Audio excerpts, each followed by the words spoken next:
This is the Poisoning Podcast, and I'm your host, Erin DeLulo. Today, we're diving into a model of recovery that turns conventional thinking upside down. My guest is Moe Egan of the Other Side Academy, an organization that doesn't rely on housing vouchers, treatment plans, or traditional services to help people recover from addiction. Instead, it leans on something deeper: community, accountability, and radical transformation. If you've ever questioned whether the housing first model is the only answer, this episode is for you.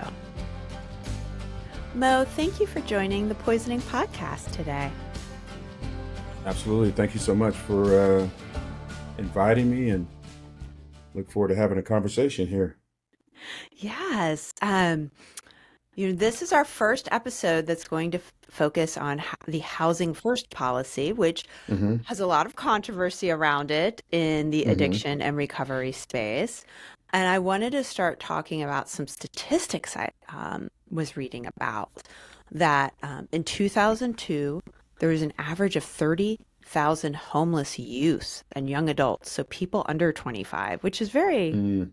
really upsetting to me that our young people would be homeless, or as some people like to say, unhoused. But of those folks, they were the biggest segment of drug users. Like poly Mm-hmm. drug use was Yeah, more common in that segment of an age group than in other demographics of a exactly. homeless population, which, homelessness and addiction are intertwined to a degree. It's not 100%, but it's a significant amount. Right. Um, so this podcast that focuses on fentanyl poisoning and addiction, we want to talk about homelessness, and since that it goes hand in hand. So let's talk about your center and the academy and how you are taking on this issue, Mo. Yeah. So two organizations here: the Other Side Academy, a sister organization, and the Other Side Village as well. We're a replication of a place called Delancey Street that was started in 1971 in California, and we have, by all means, improved on both the front end and the back end. And so, Mhm. a little bit about how I got involved with the organization is that I'm going on 19 years clean and sober, but I smoked drugs for over 20 years. Mhm. And I was homeless in the Tenderloin district for 10 years. And I tried all kinds of 30, 60, 90-day programs to try and get back on track, really put out an honest effort to try and do something with my life. I knew I was spiraling out of control. But the programs that were available were 30, 60, 90-day programs, right? Right. And here you have a guy like me. I graduated from 6 or 7 of those programs, had the certificate, took the photo op, and relapsed not too shortly after. But the thing is, you have a guy like me who smoked drugs for over 20 years, and what was being offered is a 30, 60, 90-day program. Basically saying, Mo, you've been smoking crack for 20 years, and we're going to offer you this 30, 60, 90-day program, and you're going to be good after that. Good luck. Bye-bye. Absolutely ridiculous. It's an old, Mm. outdated system. It's probably got a 5 to 10% success rate. And so, luckily for me, there was a therapeutic community called Delancey Street, and in jail facing new charges. I wrote a letter. They came and interviewed me, and I was accepted. And I knew right away that it was something different. Because when I got there, they actually expected something from me. And that was a little bit different from the prior programs. And when I got there were two guys that I used to run the streets with in the Tenderloin district in San Francisco: drugs, alcohol, crime, you name it. When I got there, they were there. And I was like, where are these guys been? I thought they were either dead or in prison.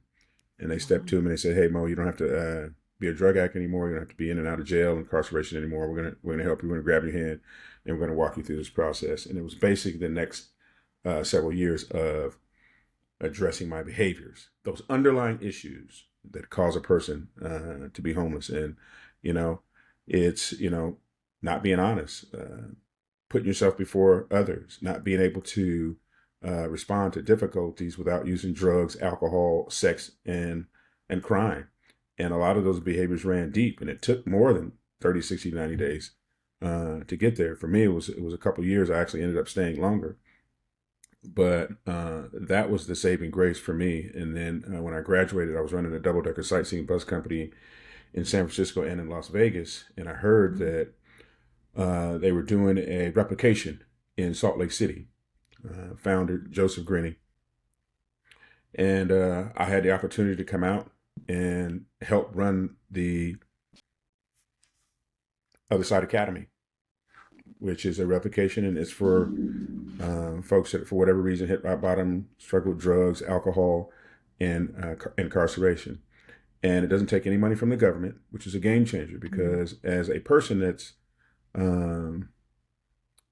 a student there, we call them students, it allows you to participate and be a part of your own recovery. And you don't have to worry about, oh, am I draining the taxpayers, or is somebody else paying for me? This gives you an opportunity to have that dignity of work, right, where you're involved.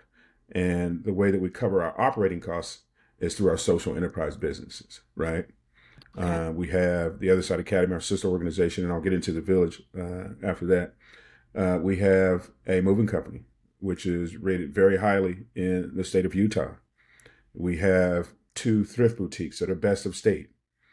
We also have a construction company, and we also have a storage business as well. The Other Side Storage, the Other Side Builders, the Other Side Thrift Boutiques, and the Other Side Movers.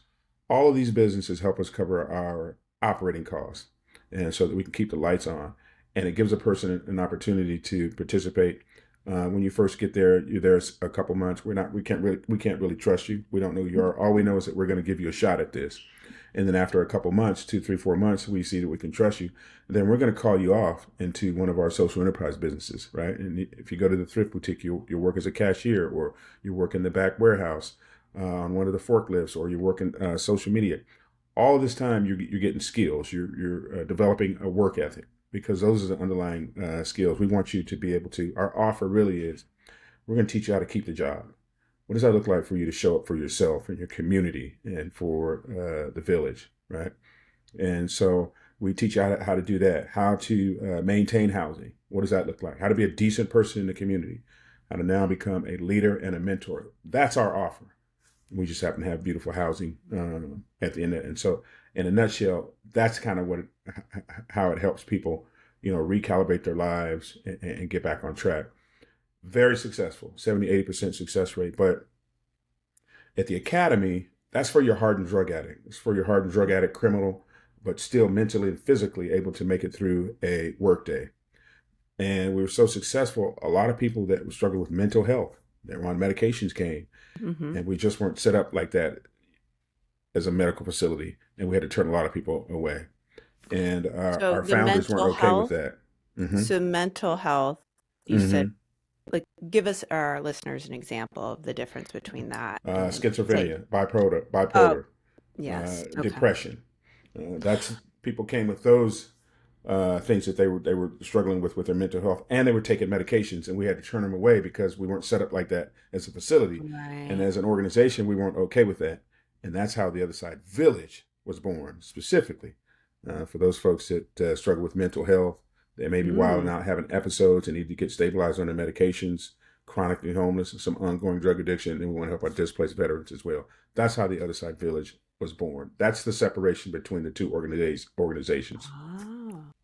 Well, and I mean, that's smart, because when you think of, there are a lot of needs in housing.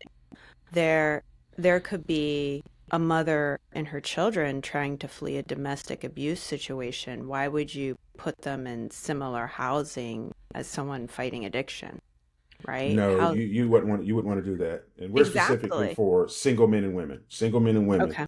The Other Side Village is specifically for single men and women. We're not set up. Now, we're not saying that the same model couldn't help that population, but right now, here's the things that we're focusing on. And I believe that at some point, we'd be able to help that population as well. No, but different populations have different needs, and it's just absolutely not. Absolutely, you don't want the kids intermingling with. Yeah.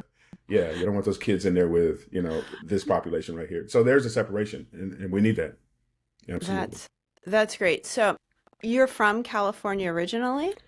Yeah, I grew up in the Bay Area, East Okay. Oakland, San Francisco. I've lived other places, but the bulk of it was in the Bay Area. And definitely, that's where my addiction took Sure. place.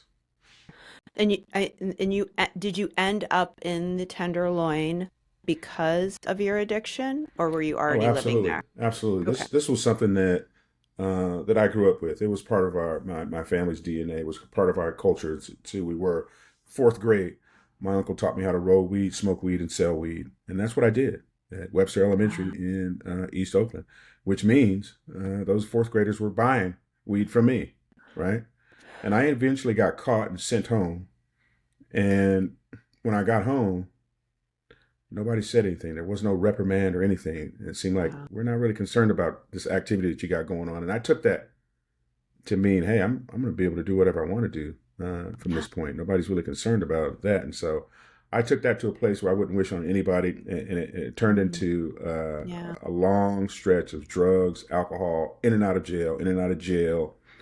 And that's what it led to until finally in jail, facing new charges. They were getting ready to send me to San Quentin for 5 years. And I remembered Wow. this place that I was talked about earlier and wrote a letter to him. And that's pretty much how it got started. And that's the same kind of a foundation that we're working with the Other Side Academy and the Other Side Village. Of course, the Other Side Village, folks that we're dealing with mental health, the way that we might be able to address some of those underlying behaviors with the academy for folks with mental health that we're dealing with at the village, it's a longer process. It's a longer ramp.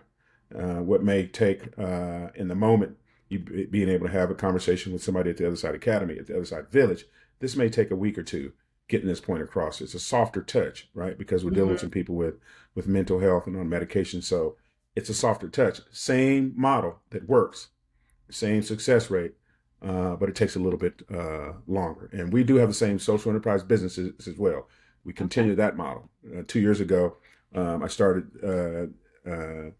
the Other Side Donuts along with my CEO and a couple of our staff. And today, uh, we have people that we recruited off the streets 8 months, Yeah. a year ago. They get up at 3 o'clock in the morning. They make the donuts, uh, deliver the donuts, and they work in the donut shop every day. And that's a Wow. dignity of work as well. And we also have a couple other social enterprise businesses on site. Our version of a community inn, kind of similar to an Airbnb. We'll have 23 of Okay. those. We'll teach people, here's how you do online bookings. Here's how you do customer service.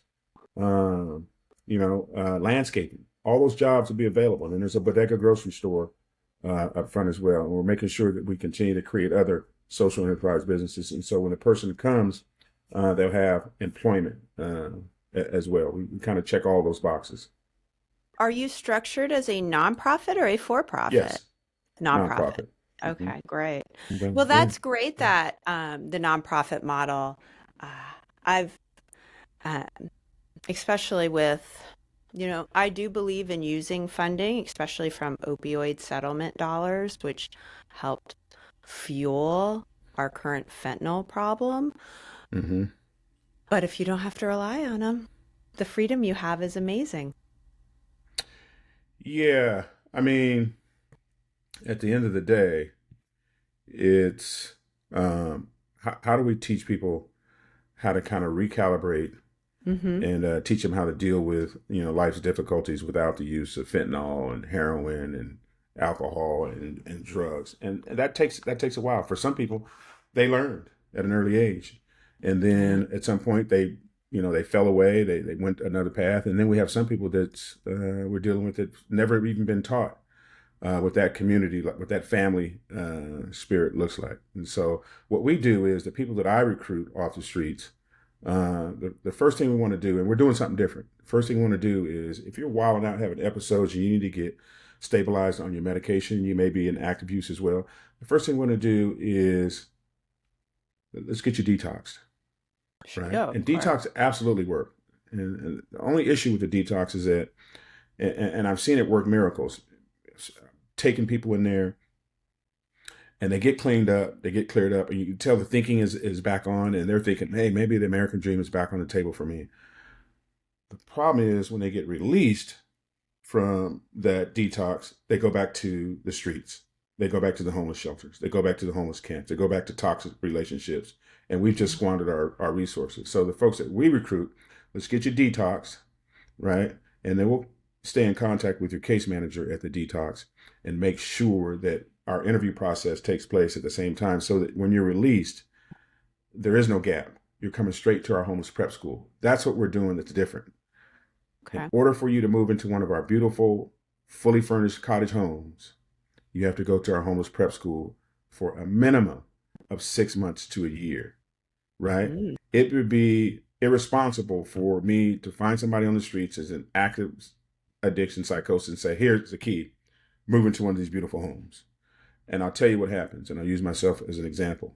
When I was homeless in the Tenderloin District in San Francisco, I got plenty of housing vouchers. And what I did was I moved into that new place and then had no idea what I was doing, how to keep it maintained. I knew deep down that it was a matter of time before I squandered this off. And so 2 weeks later, everybody that I know in the neighborhood is doing drugs in my apartment. Whatever monies I'm getting from the government, I'm using that for drugs. And then 2 months later, I'm evicted in the back of the line for services sponsored by taxpayers. That's the current model that exists. And we think that's irresponsible. So let's teach you. Our offer really is, let us show you what it takes living in that place, right? And that takes a while, right?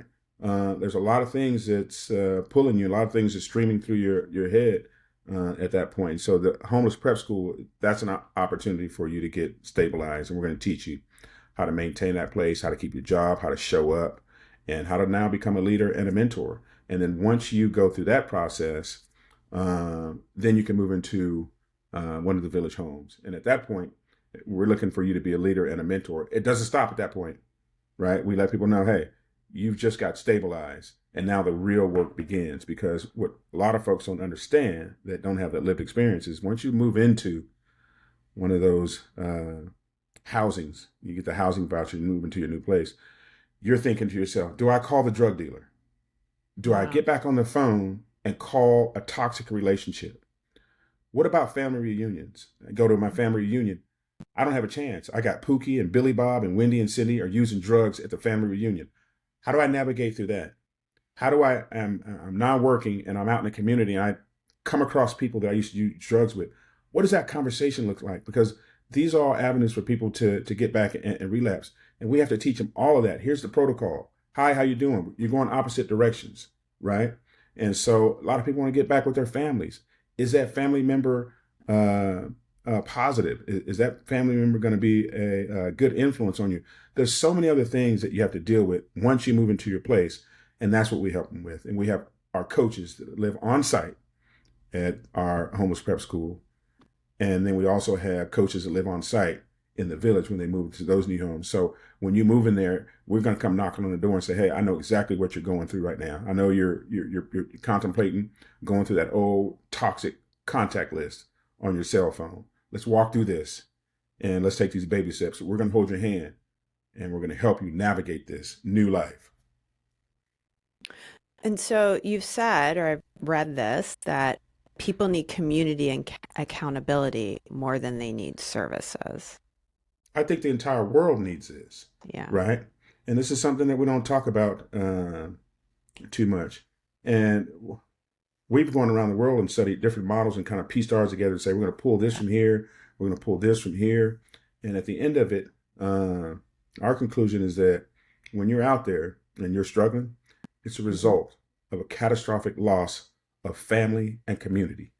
Once you're isolated and you're separated from family and community, it's game over. Well, and okay, what community, when you are using and living on the streets, what real community is there? I mean, there are communities. They are, they're negative ones, right? Right. They're not the right community. Well, I would assume like they would steal from each other if it took that, right? That's what happens. Yeah. Like when push comes to shove, because addiction is so strong, right? Mm-hmm. When you're just going to do what it takes to get that next. Yeah. The chaos and the drama of everyday life of living on the streets, the getting and the securing and the using of drugs it's a cycle that'll keep you out there for years. But one of the things I've seen, I'll use myself as an example as well. I've had people that saw me out on the streets at my worst. And they're like, Mo, you need to go to this program. You need to go to this program. And Mm-hmm. just like people when I talk to today, the same thinking is that, wait a minute, you're saying go to one of these programs. I've been to like 6 or 7 30, 60, 90 day programs, and I graduated from all of them. And at the end of it, the result was I failed and I relapsed. Why would I subject myself to another one of these programs that you're talking about? And I get that from people on the streets as well. And we have to like explain in detail. Sometimes it takes, a week or so, or 2, 3, 4, 5 different sessions for them to really understand, hey, here's something different. This is about community. This is about family. This is about radical love. This is about accountability. And so when we sit down and they finally, kind of recalibrate and it clicks and they say, wow, this is really something that's different. But you have to commit. You have to invest in yourself, and it takes a while, and it's not easy. But when you get to that point, you have to have something like this available for them. What makes me think we have taken screens away from our teenage boys this summer, Mm-hmm. and they deserved it. One of them did at least. So we just went Mm-hmm. screen free, and the withdrawal from a 14-year-old boy of playing video games or Mm-hmm. watching YouTube Mm-hmm. was so, and it's not like drugs, but the pull for a child like Yeah. into these things. So Yeah. me thinking Yeah. about you starting in fourth grade selling drugs, Mm-hmm. and I mean Imagine that. Didn't have that's a chance. that's back. You're going down deep, right? Like Yeah. that is wow. Right. And that's a lot to overcome. So one, congrats. Mm-hmm. But Yeah. Thank you. are you, yeah, you're welcome. I mean, it's so impressive. But are you seeing like the most people you were on the streets with, did they come from sort of, I mean, I think what you were living in was trauma because you didn't have an adult saying, no, we're not doing that. We're not Yeah, there letting, was it was quite the opposite. Drugs, alcohol, uh-huh. that criminal lifestyle. Yeah. That's what I grew. That was the family. That was the community, right? And so Mm, that's what mm. I was a part of. That was part of my DNA. And Wow. so that's the shot that I had. It's the only thing you knew, really, That's the only then. thing I knew. That's the only thing I knew. But there's a certain point when Yeah. you get to become an adult and you see that there's other ways of life to live, and at some point you start to make your own decisions. But Hmm. by that time, the other part is so deeply ingrained. You really have to have a solid community, right, that you're a part of, and it's not going to happen in 30, 60, 90 days, right? I was just talking to someone who runs a community recovery center in Vermont. They get 14 days in Vermont. Yeah, 14. that's It's like, yeah. it's a What's joke. that going to do? Yeah, Right. that's Nothing. a lot of it's a funding model as well, Yeah. right? And that your insurance is going to pay, and some of them pay for 30 days, some of them pay for 60 days, and they just cycle through that whole thing. And who um, out there struggling with addiction and mental health is going to be okay in 14 days? But I'm Yeah. sorry, the funding ran out, and we need to open up this bed for another round Yeah. of funding for somebody else. Well, wait a minute, I'm not well. Well, sorry about that. Exactly. That's the No, model that it's currently exists. that is our broken model in the Mm-hmm. US. It Yeah, really absolutely. is. Yeah. Um, Sadly. So, okay, is this the only so there's two locations, California and Utah. Are you expanding? No, No. uh, Or is it California is. totally separate? Let me explain. Delancey Yeah. Street is in California. Right. We are a replication of Delancey Street, Ah, okay. and so our founder, Joseph Grenny, who wrote Crucial Conversations, got a lot of books on the New York Times bestsellers list, wrote a chapter in his book about some of the successes of Delancey Street, and he remembered that and decided that Utah and Salt Lake City needs this. So he went there with a couple of our other co-founders and trained and came back and launched a replication. In order to keep the model as close as possible, the thinking is that we're going to hire people that graduated from Delancey Street, and let's see if we can hire them to help us run and start the Other Side Academy here in Salt Lake City. That's the break. That's the separation. Mm, That's the only, you know, contact with Delancey Street, right? And so Okay. we did expand into Denver, Colorado. So we Oh, have the Other Side Academy in Denver, Colorado as well. I had the opportunity to go out there in 2018 to help start that campus. And so in 2021, I was asked by Joseph to help start the Other Side Village, our sister organization, of course, the Other Side amazing. Academy. And so Yeah. that's where the organization is right now. And we're very, very successful right now. We got about 60 homes in our village right now. We have people that have gone through the prep school and have graduated and have moved into the village, and they're thriving. They're working on social enterprise businesses. They have a life. They've basically gotten out of homeless. They basically broke the cycle of Right. homelessness and incarceration and drug use, right? So, what role does peer mentorship, play in recovery at the Other Side Academy? There's mentorship, there's peer mentorship, and then there's lived experience. Lived Hmm. experience is, folks like our coaches and our staff and myself.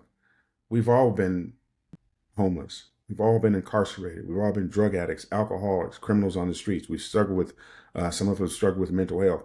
We have that experience. And so, who better to help those folks that are struggling than us with that lived experience? And so, that's where the coaching and the lived experience comes in, right? And so, Hmm. for example, for somebody to get accepted into the Other Side Village, we have a process that we go through, and it's all about building that connection and that trust from day one. I'll get calls from case managers, resource centers, homeless shelters, homeless advocates, and saying, "Hey, I have a person that I think might be a good fit. Great, have them give me a call." That's the first thing. And I have a conversation with them and explain, "Hey, this is what our offer is. And if you're serious about, breaking this cycle, and you want to commit and invest in yourself, I'll move you along to a second interview, and then I'll have one of the coaches reach out to them." This whole process will continue to build trust and understanding. And so the coach is going to ask them a little bit more questions about how can we help them. What's your mental health diagnosis? What kind of medications are you on? Are you in active addiction right now? Why is American Dream not on the table for you? And we'll get into that. And then they'll say the same thing. Is this something you want to get into? And if they say yes, then we'll say, "Hey, you know what? We're going to invite you to come hang out with us for a half a day at our prep school. And you're going to see how we participate in our groups twice a day. You're going to see how we do chores, how we cook meals a day, and how we go work a few hours a day in our social enterprise businesses." And then at the end of that, we'll say, "Hey, what do you think? Think this might be something you want to get into?" If they say yes, we're going to say, "Okay, great. We're going to invite you to come live with us for 2 days." So you get to do a deeper dive, a 2-day immersion. And at the end of those 2 days, you're going to write a letter to the community, not to the staff and not to the coaches, but people that we've gotten off the streets that are already in the program, your peers. You're going to write a letter to them. And that letter is going to say, "Here's the blind spots I've missed. Mm. Here's why I am repeating the same cycle over and over. Here's why whatever services or programs that I've gone to in the past, here's why they're not sticking. And also, what do you bring to the table?" And at that point, it's going to be your peers that vote you in. If you can imagine that. I've just poured out my heart and say, "Here's what my struggles are." And most of the time, I'm going to say 100% of the time, nobody's not gotten accepted because of our process. You know who this person is. They know who we are. You've spent 2 or 3 days with us. You know exactly what you're getting into. And you've poured out your heart to this community.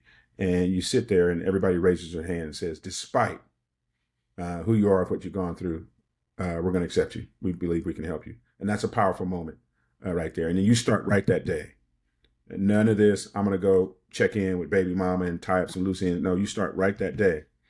And one of the things we do that we learned early on is that cell phone, we can't compete against that.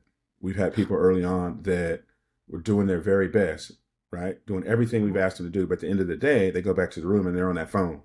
And they're Yes. talking to Pookie. They're talking to Wendy, Cindy, Billy Bob, trying to get them back out in the streets. We couldn't compete against that. And so as Wow. staff members and coaches, we brought that to the community and say, "Hey, here's one of the things that we're battling against," right? We didn't make the decision. We say, "Hey, here's what we think we should do.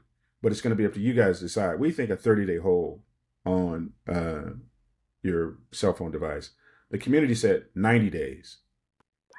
It's a democratic therapeutic community. And so here's a community saying, we're going to hold ourselves to a higher standard. We're going to take responsibility of this, and we're going to look out for each other. Of course, if you have some people in your life that raised you, grandma, grandpa, somebody that's positive in your life, go ahead and call them and say, hey, here's where I'm going to be at. And I'm going to have a hold on my phone.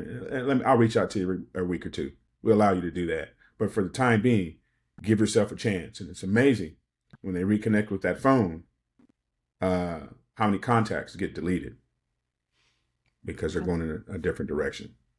Oh, I love So it. that's our process. And then once you get accepted, you're going to get assigned a coach. And you and that coach are going to come up with a growth plan, right? That's the bulk of it, right? And it's, hey, am I a liar?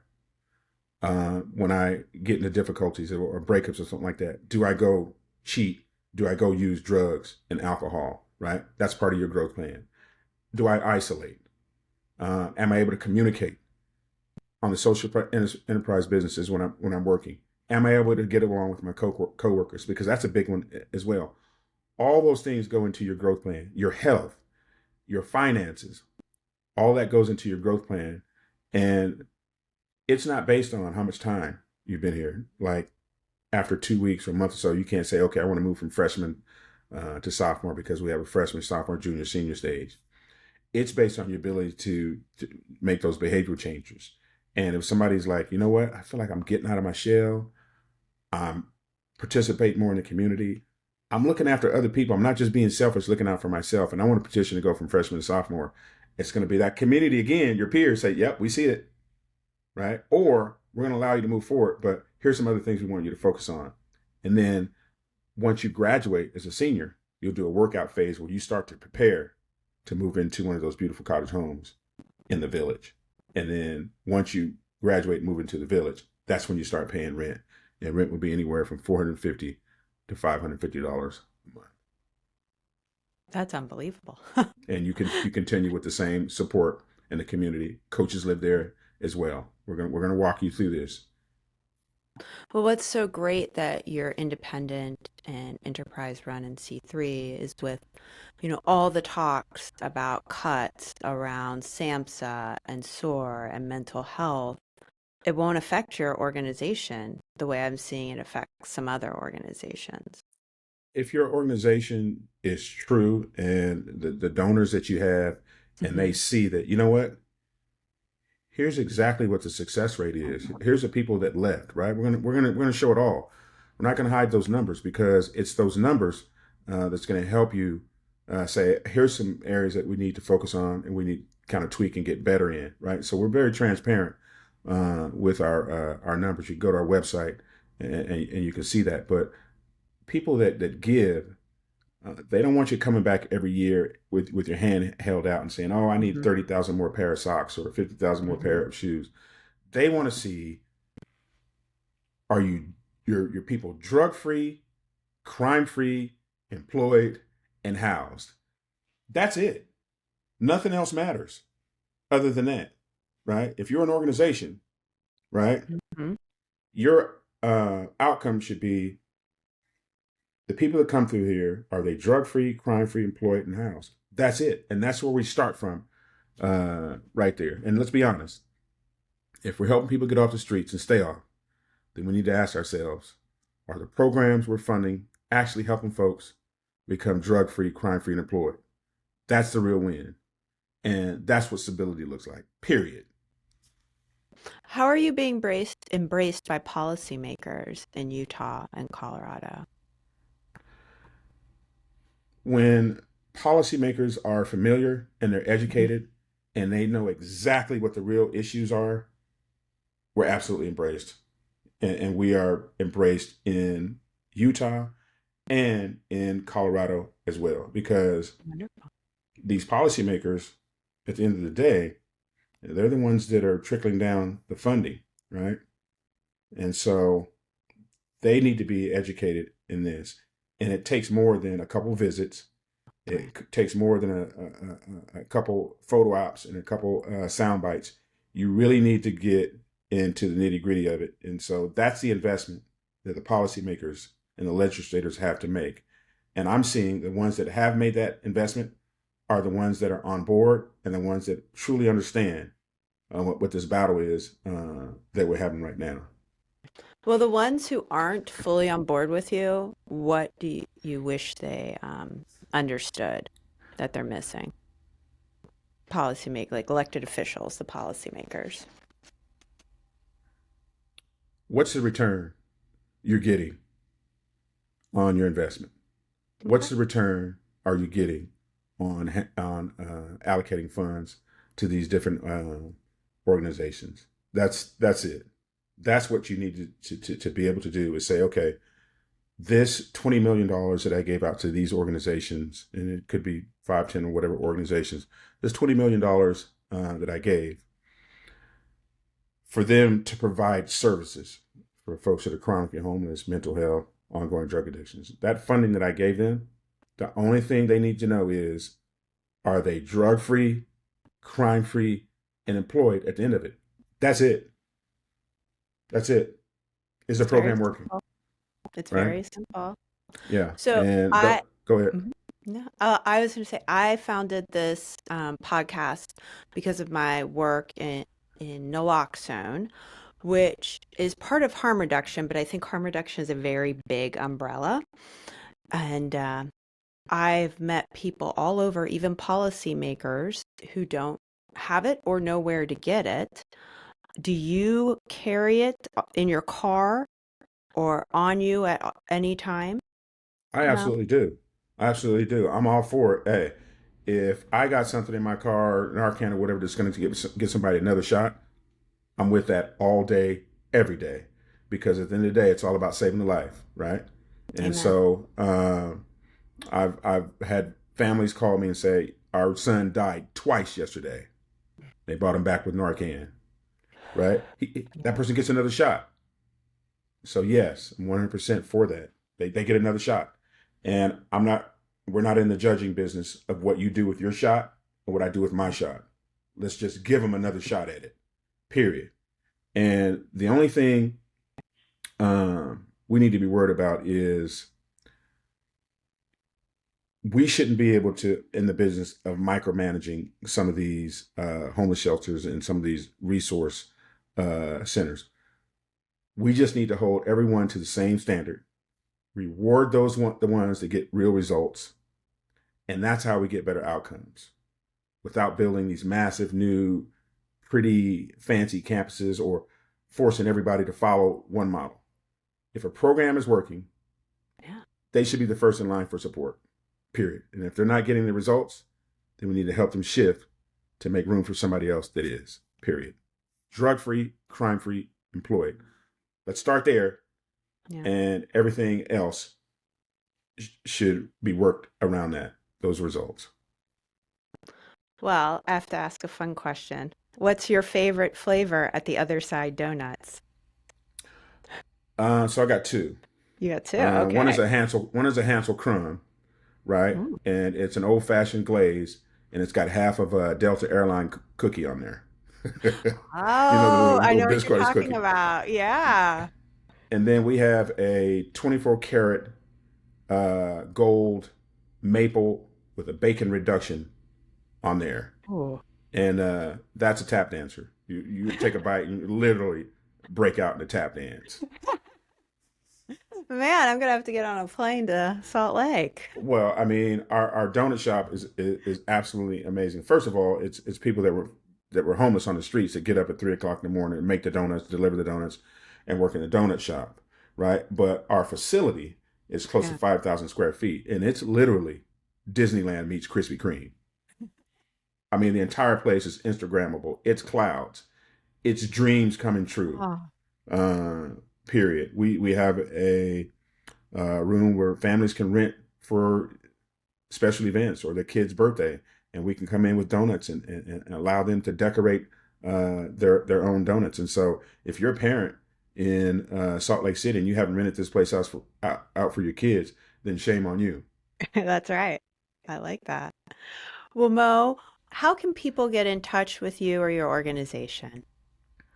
Yeah. So for those folks that are struggling with mental health and are on medications, they want to contact theothersidevillage.com. Okay. And they can hit me up and call me, because I mainly tell people, have that person call me directly, 801-597-1157.